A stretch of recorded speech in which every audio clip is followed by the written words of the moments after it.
Asa na lang sa scanner, sabi ni Melvin Tenorio. Scanner. Scanner. Natural, mekaniko ako eh. Sa scanner talaga ako aasa. Alangan mo sa bolang kristal, ginaya mo pa ako sa'yo. Manghuhula ng problema ng sasakyan, di ba?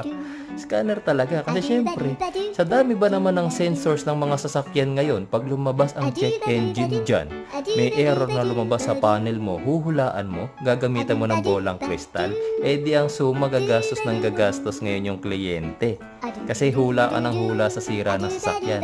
Eh di gumamit ka ng scanner, saksakan mo ng scanner, hayaan mong yung scanner ngayon ang magsabi sa iyo kung ano yung problema at kung ano ilalabas na sira, yun ang palitan mo. 'Di ba? Less gastos na dun sa kliyente mo. Tumaas pa yung reputasyon mo bilang isang mekaniko, hindi bilang isang manghuhula.